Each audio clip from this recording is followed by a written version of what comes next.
यूं आकाश और पृथ्वी और उनकी सारी सेना का बनाना समाप्त हो गया। और परमेश्वर ने अपना काम जिसे वह करता था 7वें दिन समाप्त किया। और उसने अपने किए हुए सारे काम से 7वें दिन विश्राम किया। और परमेश्वर ने 7वें दिन को आशीष दी और पवित्र ठहराया, क्योंकि उसमें उसने अपनी सृष्टि की रचना के सारे काम से विश्राम लिया। आकाश और पृथ्वी की उत्पत्ति का वृतांत यह है कि जब वे उत्पन्न हुए, अर्थात जिस दिन यहोवा परमेश्वर ने पृथ्वी और आकाश को बनाया, तब मैदान का कोई पौधा भूमि पर न था और न मैदान का कोई छोटा पेड़ उगा था, क्योंकि यहोवा परमेश्वर ने पृथ्वी पर जल नहीं बरसाया था और भूमि पर खेती करने के लिए मनुष्य भी नहीं था। तो भी कोहरा पृथ्वी से उठता था, जिससे सारी भूमि सिंच जाती थी। और यहोवा परमेश्वर ने आदम को भूमि की मिट्टी से रचा और उसके नथनों में जीवन का श्वास फूंक दिया, और आदम जीवता प्राणी बन गया। और यहोवा परमेश्वर ने पूर्व की ओर अदन देश में एक वाटिका लगाई और वहां आदम को, जिसे उसने रचा था, रख दिया। और यहोवा परमेश्वर ने भूमि से सब भांति के वृक्ष, जो देखने में मनोहर और जिनके फल खाने में अच्छे हैं, उगाए, और वाटिका के बीच में जीवन के वृक्ष को और भले या बुरे के ज्ञान के वृक्ष को भी लगाया।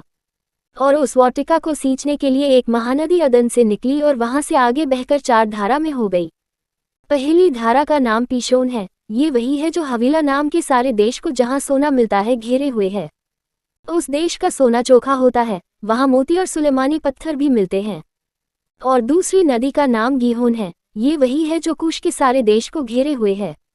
और तीसरी नदी का नाम हिद्देकेल है। ये वही है जो अश्शूर के पूर्व की ओर बहती है।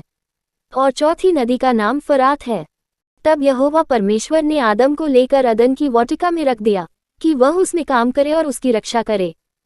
तब यहोवा परमेश्वर ने आदम को यह आज्ञा दी कि तू वाटिका के सब वृक्षों का फल बिना खटके खा सकता है, पर भले या बुरे के ज्ञान का जो वृक्ष है, उसका फल तू कभी न खाना, क्योंकि जिस दिन तू उसका फल खाए उसी दिन अवश्य मर जाएगा।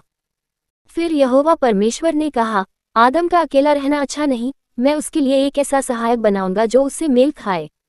और यहोवा परमेश्वर भूमि में से सब जाति के बनेले पशुओं और आकाश के सब भांति के पक्षियों को रचकर आदम के पास ले आया कि देखे कि वह उनका क्या क्या नाम रखता है। और जिस जिस जीवित प्राणी का जो जो नाम आदम ने रखा, वही उसका नाम हो गया।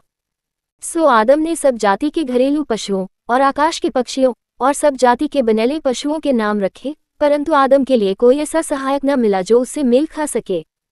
तब यहोवा परमेश्वर ने आदम को भारी नींद में डाल दिया, और जब वह सो गया तब उसने उसकी एक पसली निकाल कर उसकी सिंती मांस भर दिया। और यहोवा परमेश्वर ने उस पसली को जो उसने आदम में से निकाली थी, स्त्री बना दिया और उसको आदम के पास ले आया। और आदम ने कहा, अब यह मेरी हड्डियों में की हड्डी और मेरे मांस में का मांस है, सो इसका नाम नारी होगा, क्योंकि ये नर में से निकाली गई है।